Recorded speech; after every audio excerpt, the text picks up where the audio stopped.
tu m'aimes vraiment, tu dois me le prouver. On est adulte maintenant. Je ne peux pas jeter une voiture sans tester. Mais c'est quoi ce message? Seigneur! Je l'aime, mais je t'aime aussi! Jessica! La flouche! Qu'est-ce que tu vas raconter? Et toi qui es-tu, hein? Big. À quoi, non? Si je pouvais t'écraser, je t'écraserais à ma main gauche. On doit là-bas. Mettez-vous dehors! Sors, je veux que jamais vous voir ici. Non, mais je t'aime! Julia, comment oses-tu? Comment est-ce que tu oses? Comment tu peux nous trahir, hein? Alan! On fait quoi? Elle a fait que nous couchions ensemble avant le mariage. Comment ça? Il n'est pas un chrétien. Si, il va à l'église, il aide les gens et tout. Mais je l'aime! Je ne voulais pas, c'est pas de ma faute, je ne voulais pas. C'est clair que tu ne voulais pas. Moi-même, je ne voulais pas. Papa ne voulait pas. Maman ne voulait pas. Et même Suzanne ne voulait pas.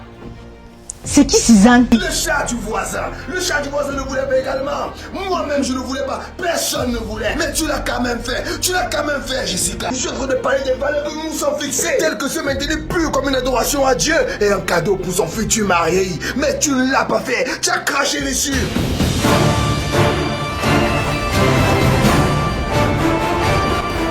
Je crois que c'est à cause de cet amour que tu ne vois pas que Alan n'est pas un enfant de Dieu. Mais comment je vais m'occuper maintenant? Qu'est-ce que je vais faire de mes journées? Occupe-toi des moyens à plaire au Seigneur. La Bible le dit d'ailleurs, que ceux qui ne sont pas mariés s'occupent des moyens à plaire à leur Seigneur. Écoute Jessica, le monde ne se pervertit pas à cause de l'action des mauvaises personnes, mais à cause de l'inaction des bonnes personnes qui refusent de suivre leurs valeurs et de tenir sur leurs principes. Et là, tu as échoué. Je ne voulais pas, mais... Il m'a demandé une preuve d'amour. C'était juste une preuve d'amour. Je voulais juste le prouver que je l'aime et... Si le sexe était une preuve d'amour, alors nous épouserons tous des prostituées. Comment peux-tu croire qu'un homme est encore passionné par la campagne alors qu'il a déjà gagné les élections? Ce n'est pas la même chose, Cabrel. Lui, il m'aime tellement et son amour est sincère. Fuir l'impudicité. Il n'a pas dit résister à l'impudicité, il faut fuir. Je veux fuir. Mais je crois qu'il m'aime vraiment. Je peux le convaincre. Je peux l'amener à croire.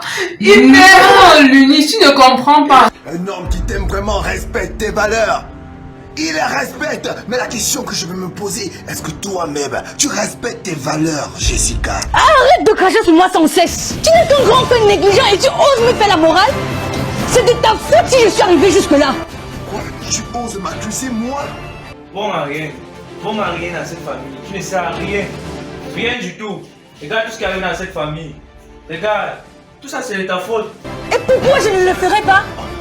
Dis-moi, combien de fois as-tu pris soin de moi? Comme un grand frère doit le faire pour sa petite sœur.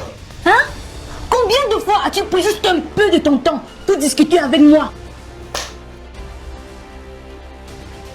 Sur ma vie émotionnelle.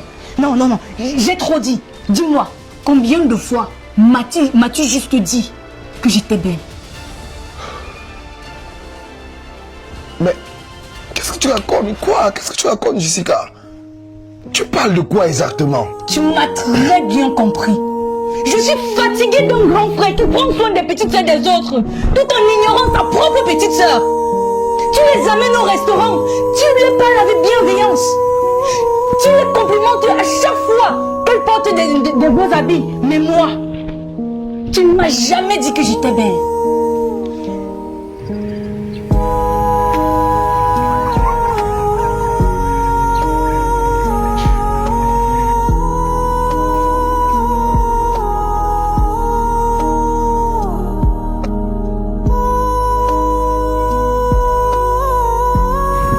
Jamais dit que j'étais la meilleure. Là, tu m'as dit que j'étais ni belle ni laide. Devant ta fiancée, Cabrel. Je blaguais, c'est mon... Eh bien, les blagues ont des limites. Seigneur, encore une journée qui n'a pas marché. Seigneur, pardon. Toi-même, vois que je fais. Regarde comment je suis bien habillé. pas un entretien d'embauche. Regarde, Seigneur, pardonne-moi le travail. Regarde, je prie, Seigneur, regarde-moi aussi. Je n'ai pas quoi, Seigneur. Ouais, Seigneur. Donne-moi le travail. Donne-moi le travail, Seigneur, pardon. Seigneur, Seigneur, voici ton enfant. Pardon, Seigneur, voici tant d'années que je cherche ce travail. Seigneur, tu connais mes qualifications. Donne-moi le travail, Seigneur. Donne-moi le travail, Seigneur. Je t'en prie, donne-moi le travail. Seigneur, dis à les vêtements, dis à tout ce qu'il faut pour avoir le travail. Mais jusqu'à là, voilà, depuis tant d'années que j'ai fini mes études, je cherche le travail, mais en vain. Seigneur, nous voici encore aujourd'hui devant toi.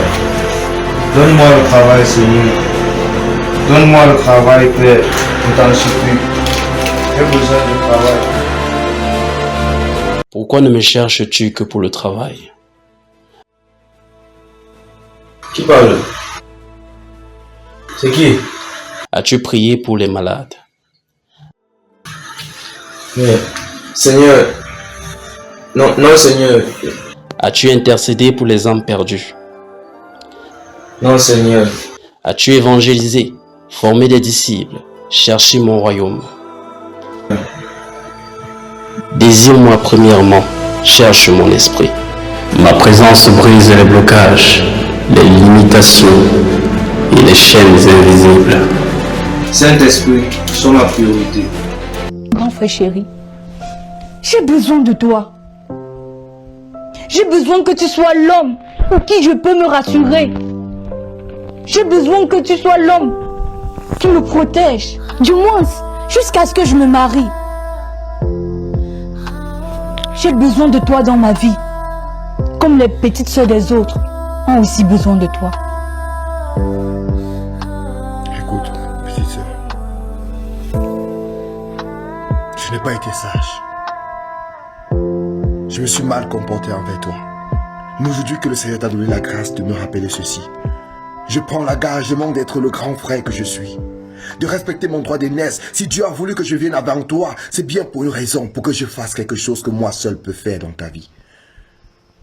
Je prends l'engagement de prendre mes responsabilités, de te soutenir sur le plan émotionnel, sur le plan spirituel, sur le plan financier, d'être là pour toi, afin que tu puisses avoir la vie que tu mérites en tant que ma petite sœur.